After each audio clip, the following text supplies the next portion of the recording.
Boa noite, bem-vindos na graça e na paz do Senhor Jesus, para darmos início ao nosso Minuta da Fé, Filipenses, parte 13b. Então me acompanhe, por favor, na leitura do capítulo 4 de Filipenses. Leremos os versículos 2 a 9, mais uma vez, e a nossa abordagem hoje vai ficar circunscrita aos versículos 5 e 6, mais exatamente o versículo 6. Então vamos observar o que o texto diz para nós, na leitura que eu faço na Nova Versão Internacional. O que eu rogo a Evódia e também a Sintique é que vivam em harmonia no Senhor. Sim, e peço a você, leal companheiro de julgo, que as ajude, pois lutaram ao meu lado na causa do Evangelho com Clemente e meus demais cooperadores. Os seus nomes estão no livro da vida. Alegrem-se sempre do Senhor. Novamente direi, alegrem-se. Seja a amabilidade de vocês conhecida por todos. Perto está o Senhor. Não andem ansiosos por coisa alguma, mas em tudo pela oração e súplicas e com ação de graças apresentem seus pedidos a Deus. E a paz de Deus, que excede todo entendimento, guardará o coração e a mente de vocês em Cristo Jesus. Finalmente, irmãos, tudo que for verdadeiro, tudo que for nobre, tudo que for correto, tudo que for puro, tudo que for amável, tudo que for de boa fama, se houver algo de excelente ou digno de louvor, pensem nessas coisas. Ponham em prática tudo que vocês aprenderam, receberam, ouviram e viram em mim, e o Deus da paz estará com vocês. Esse modelo que a gente tem de imprimir, de leitura, repetir a leitura, primeiro, ele se faz necessário por respeito ao texto, e também para que a gente tenha o encaminhamento da abordagem.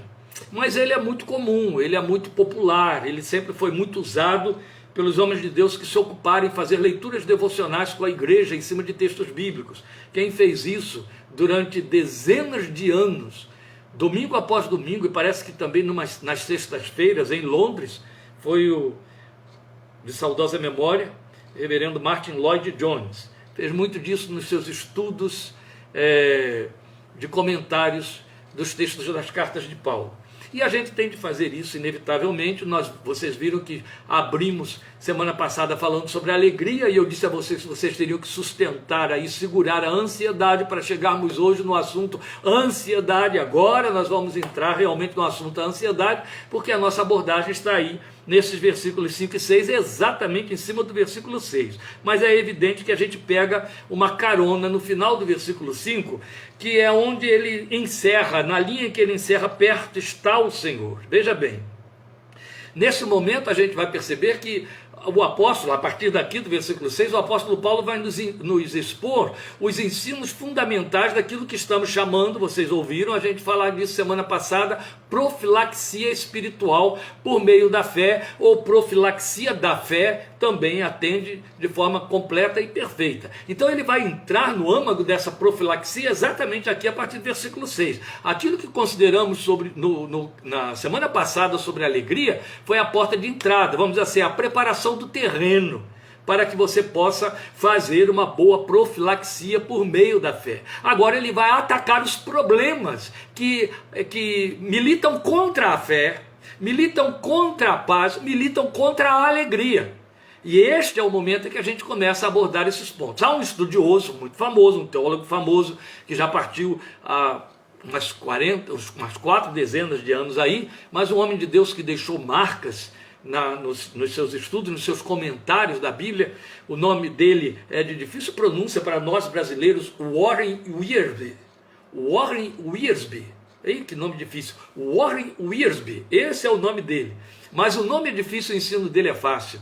E ele deixou muitas marcas nesses ensinos. Ele pegou esse trecho aí, de Filipenses 4, de 6 a 9, e dividiu em 3 pontos, ou seja, ele pontuou 3 abordagens que Paulo faz do ensino para a nossa profilaxia da vida espiritual. Quem está chamando de profilaxia sou eu, mas esses pontos levantados por Wiersbe são muito significativos, porque ele nos ajuda a entender o que Paulo transmitiu para nós, para a igreja de Filipos, nesses versículos 6, 7, 8 e 9, especialmente nos versículos 6, 8 e 9. Então o que ele vai nos dizer aí? Ele vai dizer que Paulo aí está nos ensinando a orar corretamente, a pensar corretamente e a agir corretamente. Hoje nós vamos aprender o orar corretamente, que é a ferramenta que podemos e devemos usar para inibir a ansiedade, para combater a ansiedade.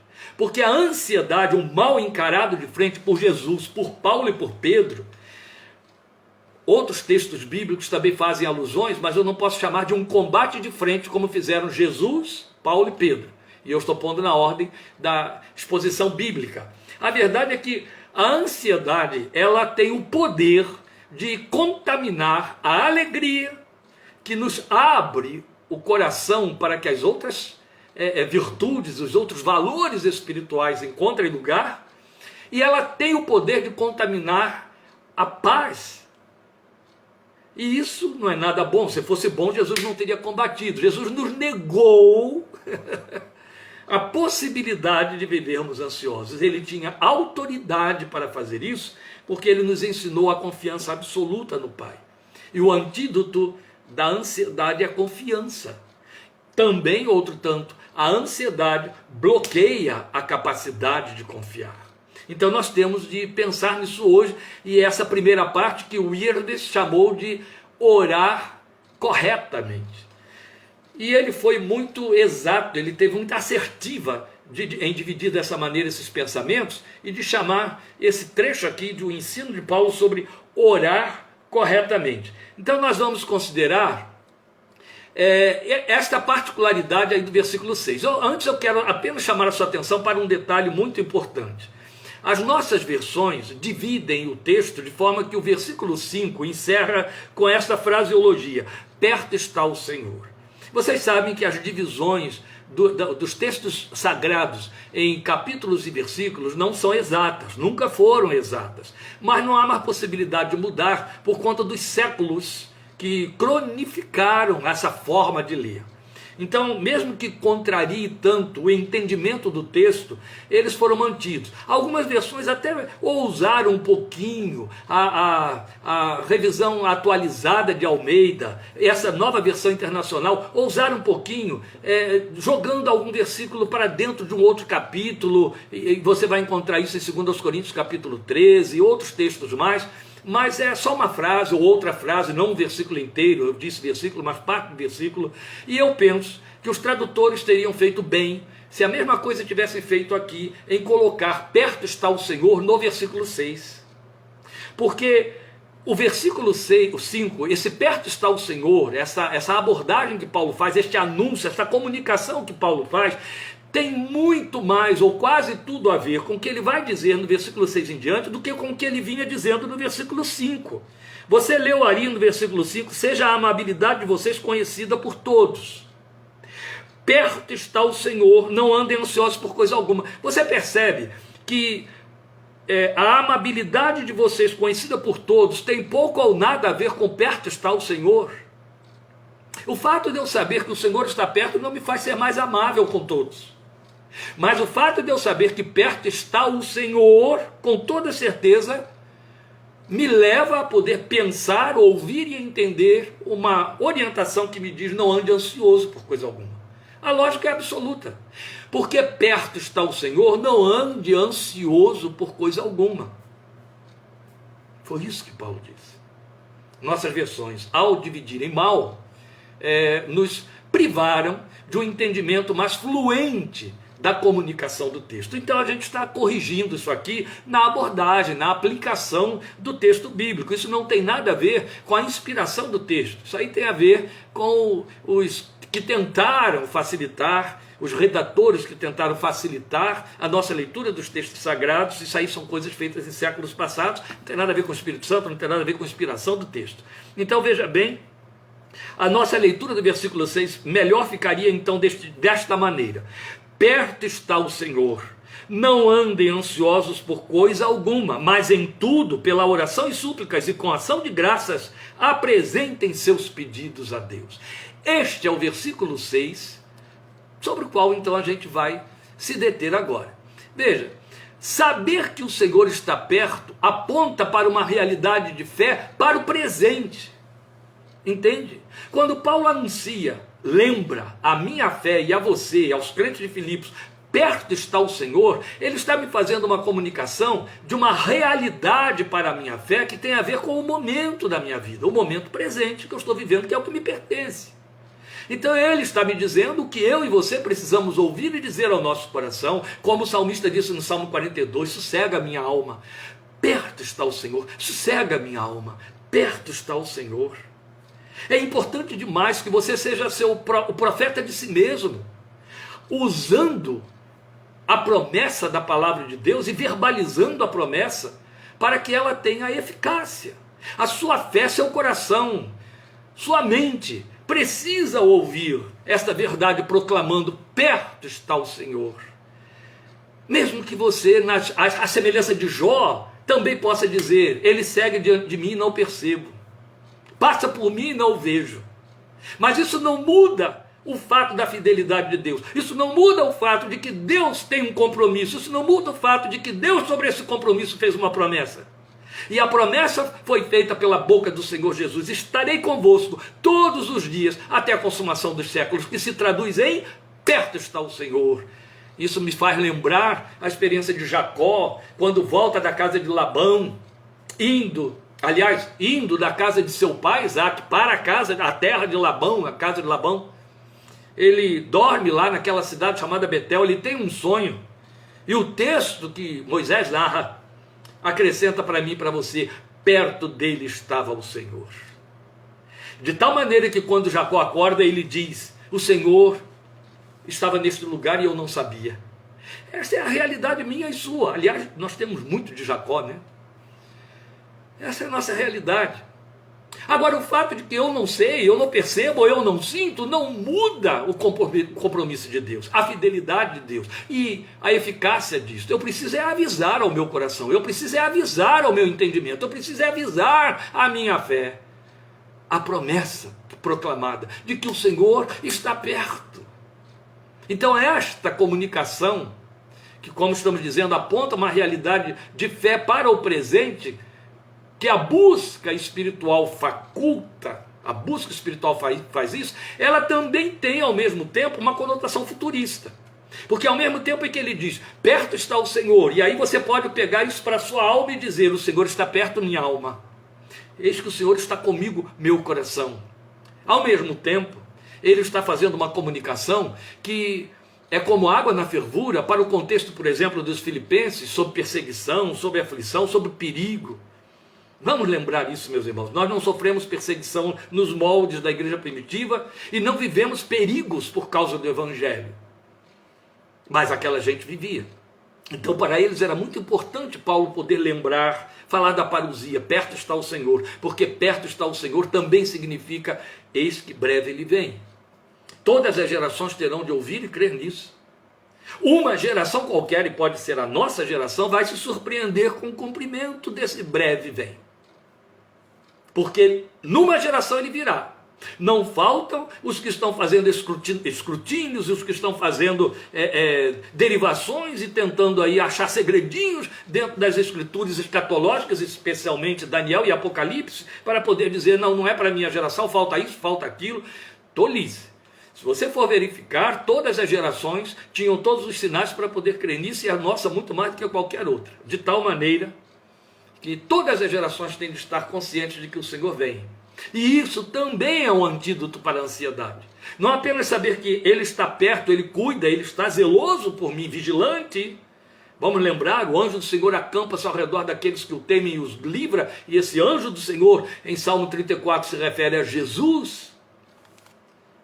Saber que Ele vem em breve é um anúncio de que aflições, dores, inquietações cessarão. Entende? Então é a consciência dessa presença e proximidade, porque Paulo está enfatizando a proximidade, que garante, a consciência disso garante e torna possível a experiência da orientação vista no restante do versículo 6, que o Wiersbe chamou de orar corretamente, quando nós somos estimulados a orar. Então, como diz lá o versículo 6, não andem, perto está o Senhor, foi o que você viu aí no 5, então, né? Não andem ansiosos por coisa alguma, mas em tudo, pela oração e súplicas, e com ação de graças, apresentem seus pedidos a Deus. Olha Paulo batendo aí na tecla e ensinando. Ele está mostrando para nós o que anula a ansiedade no coração crente. Não andem ansiosos por coisa alguma. É como se Paulo estivesse lá no monte que nós chamamos das bem-aventuranças, e não estava, e tivesse ouvido de viva voz Jesus dizer exatamente isso como você encontra em Mateus capítulo 6. Não andem ansiosos. Paulo põe a fraseologia tão idêntica que a gente entende quem foi que comunicou isso a ele, né? Mas vale agora, nesse momento, nós pensarmos para que a gente possa ter o melhor proveito possível da profilaxia da fé quanto à ansiedade, em que ela consiste. Em que consiste a ansiedade? Antes de dizer qualquer coisa sobre a ansiedade, e aí eu vou falar como profissional das emoções, no caso aí como psicólogo, na área das emoções, a ansiedade é lugar comum na vida do ser humano. O ser humano vive sob ansiedade. Acontece que existem tipos diferentes de ansiedade. Existem ansiedades não somente positivas, quanto necessárias. E existe a ansiedade altamente maléfica, altamente danosa, que é essa que Jesus, Paulo e Pedro atacam. Porque essa compromete a fé. A ansiedade positiva, inclusive, se ela for exagerada, ela também pode comprometer a fé no sentido de anular a dependência. Sabe aquela pessoa que é tão empolgada que se torna voluptuosa, se torna... ela se precipitada. E aí essa ansiedade positiva acaba fazendo mal.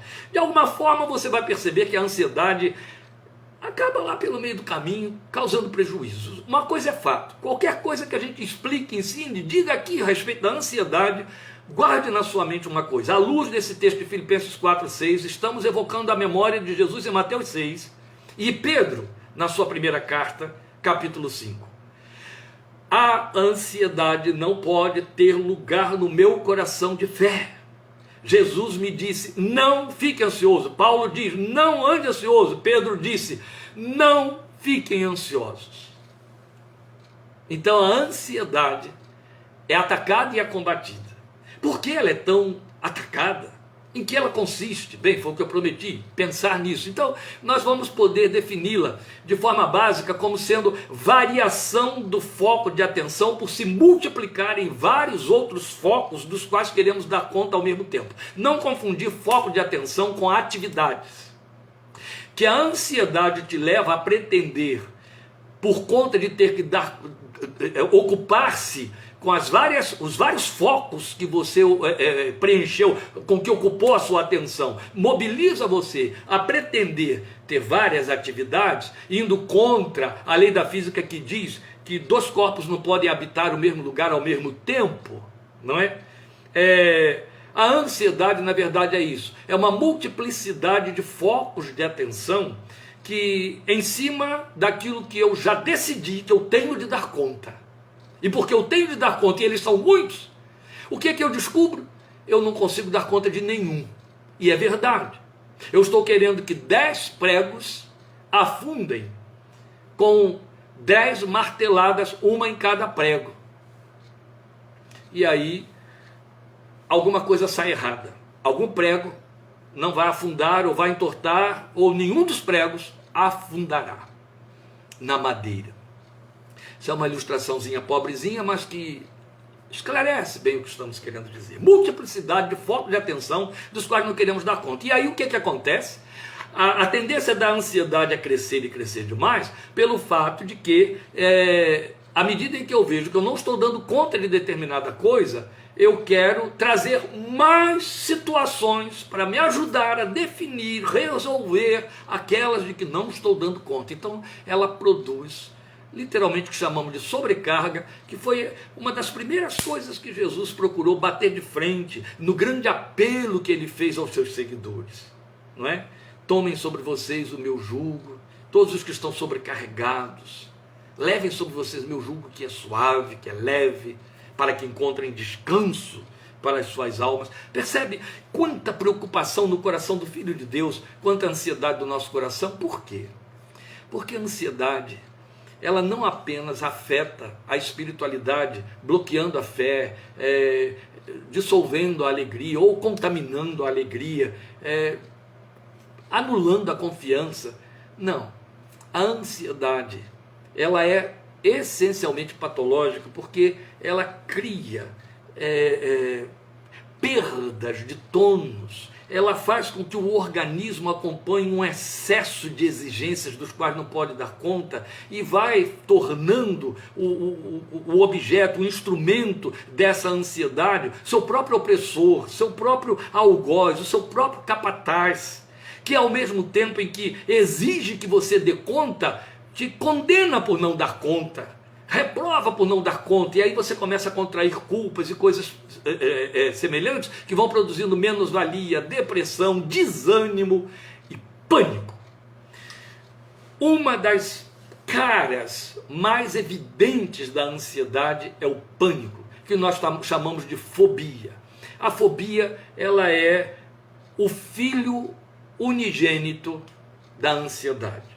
A ansiedade gera fobia. A ansiedade produz fobia. A fobia produz pânico, ou se desdobra em pânico.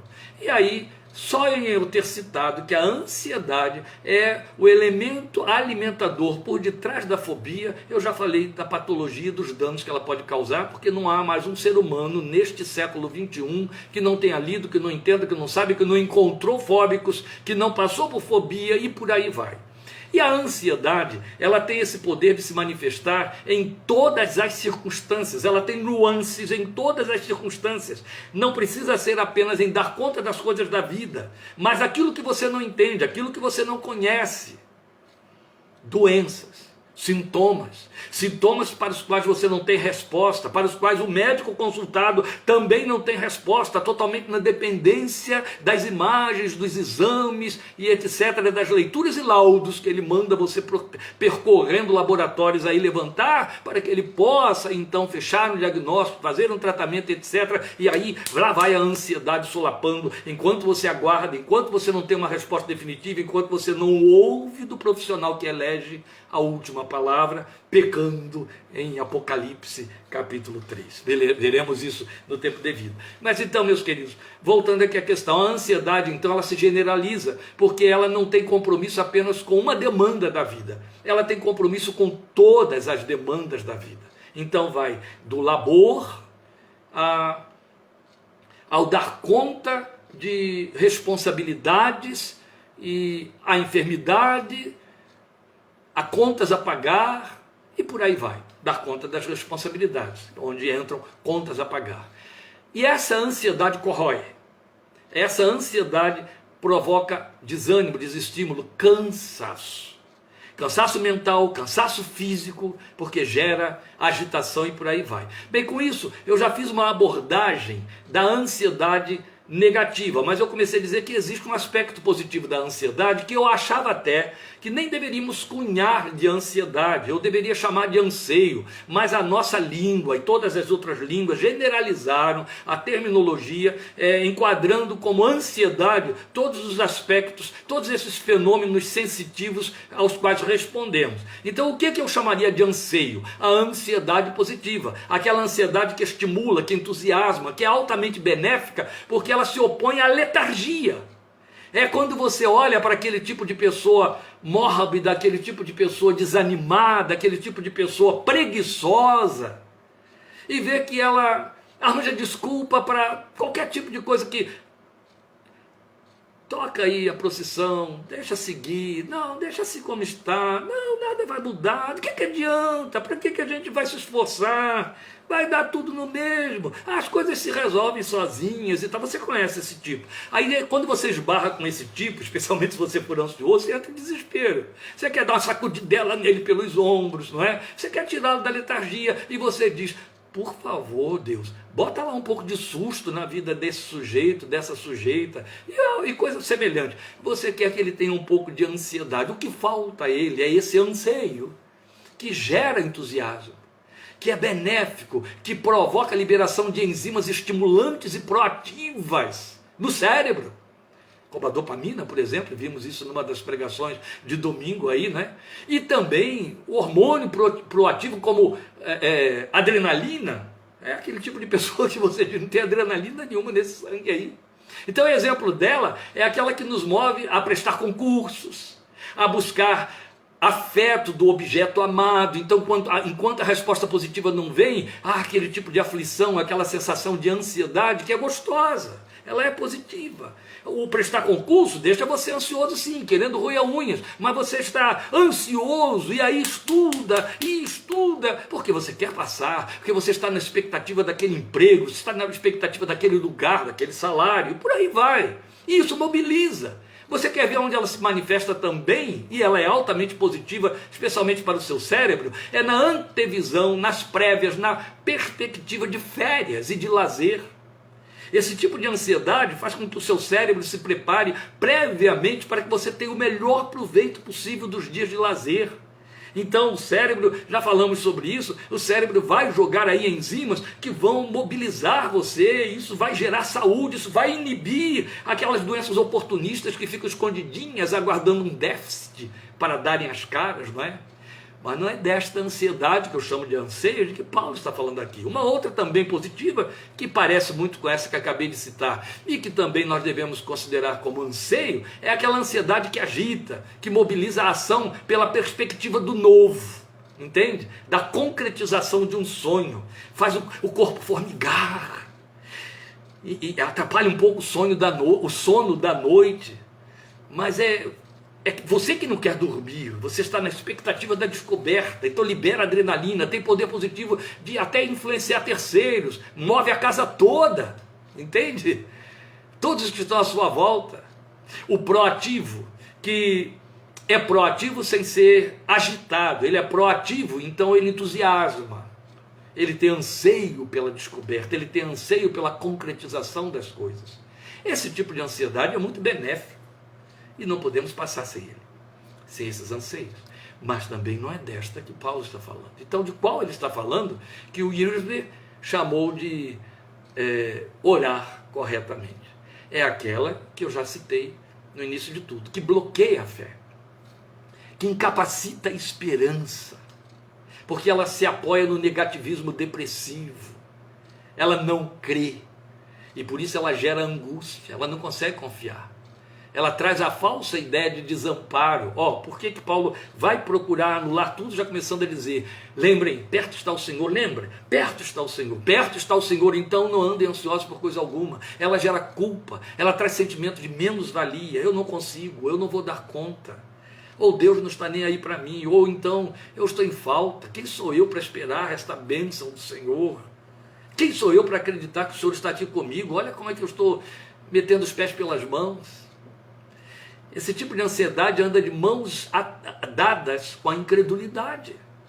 A primeira coisa em que ela não crê é na fidelidade de Deus. Então ela esboroa com a sua capacidade de confiar. E confiança é o sinônimo mais exato, mais perfeito que podemos ter para a fé. A fé bíblica, ela fala de confiança, confiança plena. Mas se eu fico ansioso, eu entro pelo terreno da incredulidade e da desconfiança. Entende? A ansiedade me impede de confiar. Volto à carga. Paulo começa tudo dizendo, perto está o Senhor. Ele não termina o argumento dizendo, perto está o Senhor. Ele inicia este argumento dizendo, perto está o Senhor. Para que você confie, se apoie nele e descanse nele. Então esse tipo de ansiedade adoece mente e corpo. Adoece mente e coração, afeta os sentimentos e afeta o entendimento. Por isso que lá no finalzinho, Paulo vai dizer o que? A paz de Deus, versículo 7, guarde a mente e o coração de vocês. Então ela rouba a paz e ela inibe a alegria. Nenhum ansioso fica alegre. Ele teria aquilo, no mínimo, aquilo que se chama de alegria ansiosa, ou Alegria ansiosa, ansiedade alegre, é meio estranho isso aí. Jesus procura então combater essa ansiedade fazendo o quê? Nos lembrando garantias que temos na providência de Deus como Pai, no cuidado e providência de Deus como Pai Celestial. E aqui, meus irmãos, eu não posso deixar passar a oportunidade de bater um pouquinho aí nessa questão de providência, porque domingo estarei pregando sobre isso, quando for falar, né, estas palavras 2, entrando na carta de Esmirna. A questão da providência, a gente usa muito a palavra providência, e os católicos usam mais do que nós evangélicos, mas a palavra providência ela é muito procedente, ela é uma terminologia que é muito oriunda do latim. Etimologicamente, providência significa a capacidade de ver antecipadamente. Claro que isso não tem nada a ver com ser vidente, ela só é alusiva a Deus. Por que a providência só é alusiva a Deus? Porque quando a Bíblia mostra que Deus vê antecipadamente, é para dizer que Ele toma decisões antecipadas em cima do que Ele vê. Então, no que diz respeito a nós, a providência de Deus é a nosso favor. Daí Paulo dizer para nós em Romanos 8:21, que, perdão, é 8:30, Paulo dizer para nós que o Senhor é conosco. Preste atenção nesse detalhe muito importante. Jesus anula a ansiedade, mostrando para nós que a Deus pertence providência, que a providência de Deus nos favorece. E essa providência de Deus se chama cuidado paterno. É com que ele abre o seu argumento e toda a sua argumentação em Mateus 6, de 22 a 35. Não fiquem ansiosos quanto à vida de vocês, quanto ao que vão comer, vestir, beber, quanto a acrescentar um côvado à sua vida. Nenhum de vocês pode fazer nada quanto a nenhuma destas coisas, mas o Pai sabe de que vocês necessitam de todas elas. Aí encerra o discurso dizendo que busquem em primeiro lugar o reino de Deus e a sua justiça, e estas coisas lhes serão acrescentadas. Quer dizer, Ele está cuidando. E Ele traz por acréscimo. É uma forma de Jesus detonar com a ansiedade e proibir a ansiedade, porque o que Ele faz ali é proibir a ansiedade. Não fiquem ansiosos por coisa alguma. Então, quanto à questão providência, só Deus pode fazer isso. E Pedro nos alerta a vencer a ansiedade, tanto quanto Paulo, via a oração. É justamente o que Paulo nos ensina aqui. Então ele está nos dando metodologia. O que ele está dizendo? E por que o Wiersbe chama isso de orar corretamente? Porque Paulo não está dizendo assim, vocês vão orar desta maneira, Pai nosso que estás nos céus, foi Jesus que fez isso. Não. O que ele está mostrando para nós é que Paulo está dizendo, dê lugar à alegria, não, e na hora de que a ansiedade tomar conta do seu coração, use a ansiedade para transformá-la em petição. É isso que ele está dizendo. Volta ao versículo 6. Não andem ansiosos por coisa alguma, mas ele entra com uma adversativa, em tudo, por coisa nenhuma, mas em tudo, mesmo naquelas coisas que não lhe deixam ansioso, entende? Em tudo, não fique ansioso por coisa alguma, ele está falando de situações menores, e aí depois generaliza, mas em tudo, mesmo naquelas coisas em que você não fica ansioso,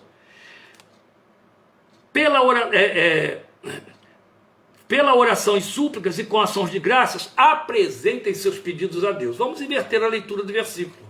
Não fiquem ansiosos por coisa alguma, mas em tudo apresentem seus pedidos a Deus, pela oração e súplica com ação de graças. Isso é orar corretamente.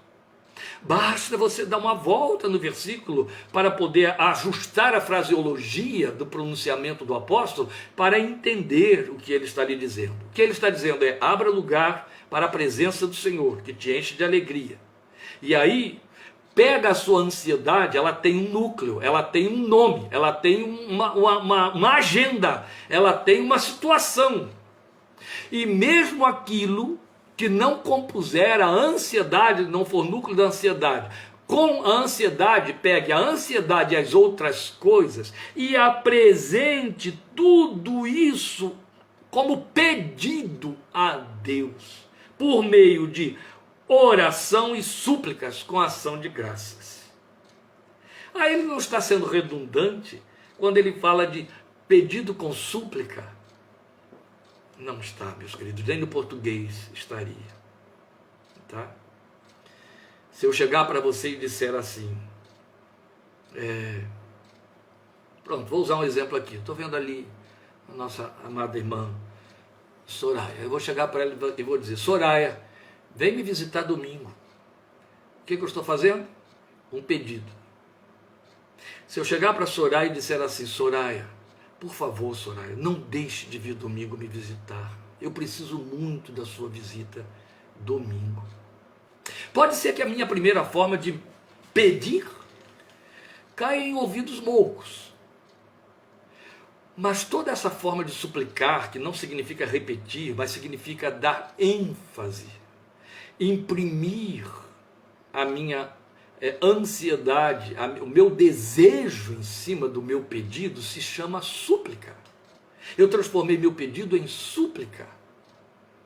E isso vai ecoar de alguma forma na cabeça de Soraya. Tudo bem, Soraya é um ser humano como eu e você. O Deus eterno, quando manda o Espírito Santo me ensinar e te ensinar a orar para anular a ansiedade, Ele está fazendo uma coisa muito profunda e sábia e bela. Não é que Ele está dizendo: se você apenas me pedir, eu não vou te dar atenção, você tem que arrancar de mim a bênção. Isso aí é uma linguagem muito própria dos neopentecostais no dia de hoje, mas ela é tola. Você tem que arrancar a bênção de Deus. Ninguém arranca a bênção de Deus. Alguns tomam o exemplo de Jacó, no Val de Jaboque, mas tudo não passa de fantasia. Na verdade, meus queridos, Deus não estaria dizendo: se você apenas me pedir, não vou dar atenção, você tem que me suplicar, me convencer. Também não está dizendo isso. Vale lembrar que no mesmo texto em que Jesus nos manda não ficar ansiosos, Ele deixou claro que o Pai sabe das minhas necessidades antes que eu venha lhe pedir. O que está em foco aqui é o meu coração, não é o de Deus. A ansiedade está bloqueando o meu coração e não a mão e a mente e o coração de Deus a meu favor. Quando Ele me diz que eu transformo em pedido e com súplica, o que Ele está dizendo é que eu me movimente, que eu faça um combate dentro de mim, que vai me convencer de que eu transferi para Deus o meu problema. Pedro usa um verbo muito forte, exatamente para falar disso aí. O que ele disse? Não andem ansiosos de coisa alguma, lancem sobre Ele toda a ansiedade de vocês. Vocês sabem, esse verbo fraco no português, lançar, traduz o que lá do grego com que Pedro falou ou escreveu o seu texto? Quando Pedro diz lance sobre ele, ele usa um verbo que é a intensificação do verbo jogar. Se eu pegar um pedaço de pau, uma bola, um embrulho, pronto. Se eu pegar um embrulho e eu quiser jogar o embrulho para um ponto mais elevado de um cômodo, eu pego o embrulho e eu jogo. Mas se eu percebo que o embrulho está muito pesado para eu apenas jogar, eu vou precisar fazer um lançamento. Eu vou precisar me arregimentar de mais esforço, mais força, para poder jogar de tal maneira que o embrulho vai e fique. Saia de mim. Lançar mísseis, lançar balas, lançar... Esse verbo é usado para falar naquelas coisas que têm velocidade, que atingem distâncias. Aqui no interior de São Paulo, usa-se muito o verbo jogar para falar aquilo que nós cariocas chamamos de jogar fora. Aqui, para mostrar como que o verbo jogar, quanto a lançar, é tão fraco no português, no interior de São Paulo não se acrescenta o advérbio, jogar fora. A gente vindo do Rio, custou muito se acostumar se acostumar com isso, né? Joga. Aí ele jogou. A gente lá só de jogar fora. Por que a gente tem necessidade de acrescentar esse advérbio? Porque a gente não usa o verbo lançar. Mas lançar significa arremessar para tão longe de mim que não volta mais, eu não alcanço, eu não encontro, eu não vejo mais. É isso que Pedro está dizendo para mim e para você, e é isso que Paulo está querendo dizer quando ele diz pedidos e súplicas, orações com súplicas. Lança. E quando Deus está consentindo em que você faça esse tipo de súplica, que é um lançamento, Ele não está dizendo, é assim que eu vou me mobilizar e te responder. Não, o que Ele está dizendo é arranca de você, tira de dentro de você para você ficar aliviado. Orar corretamente. tenho que concordar com aquele célebre servo de Deus, Warren Wiersbe, quando ele diz: orar corretamente é o que Paulo nos ensina em Filipenses capítulo 4, versículo 6. Agora, se você não quiser trabalhar com todo esse volume de conceitos e de ideias que eu passei aqui, para pensar nesse combate à ansiedade, fique com o resumo dele, que já é mais do que suficiente. É quando ele chega para mim e para você e ele diz assim: não fique ansioso por coisa alguma, mas apresentem seus pedidos a Deus. O que ele está dizendo é: transfere para outro, comunique ao outro. Sabe o que é isso? Não estamos falando de profilaxia da fé?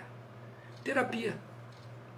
Qual é o elemento básico da terapia psicológica, qualquer que seja a linha seguida pelo terapeuta?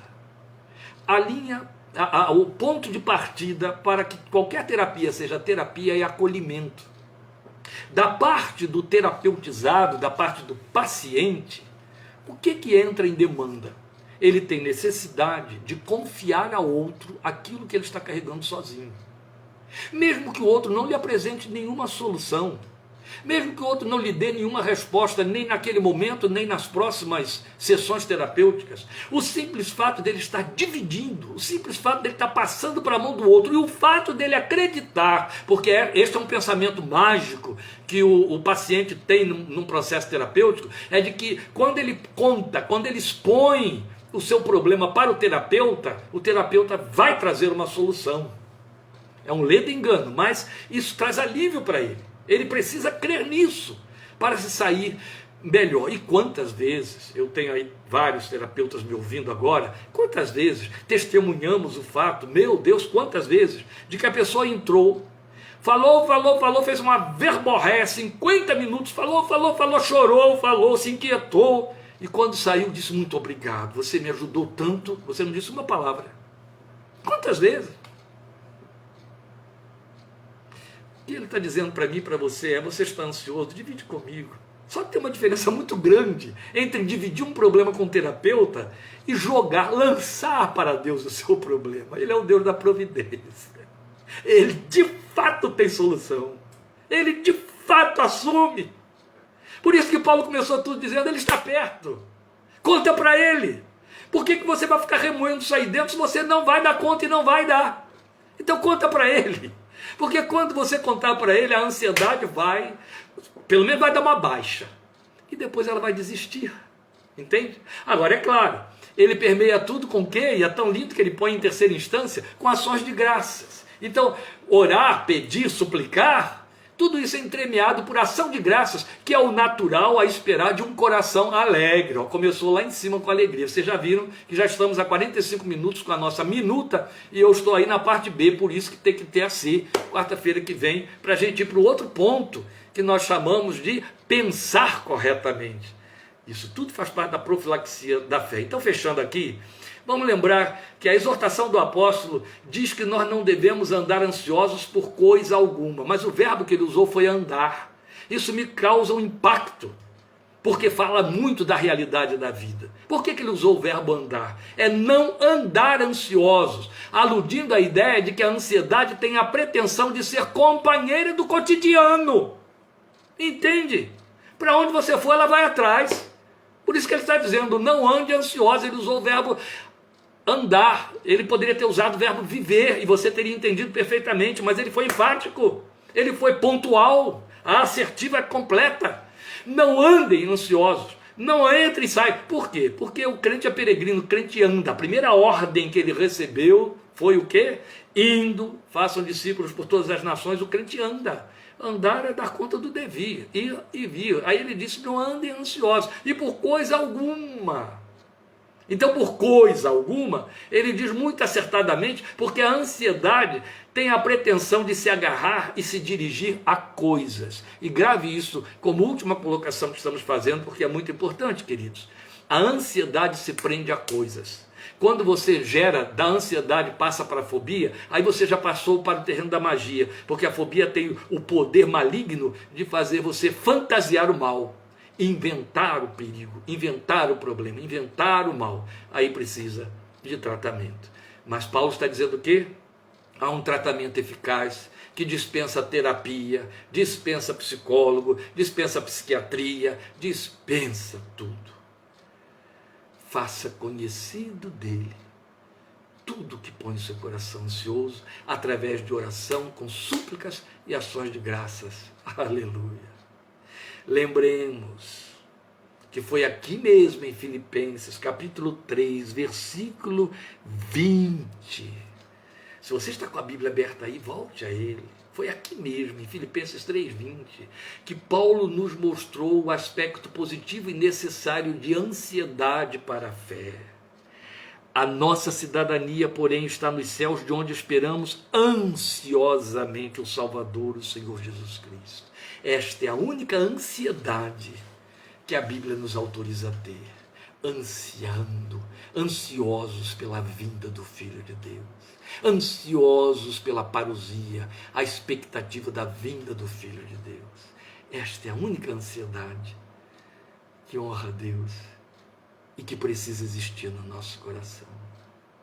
Mas a outra ocupa o lugar desta. Não pode ser assim.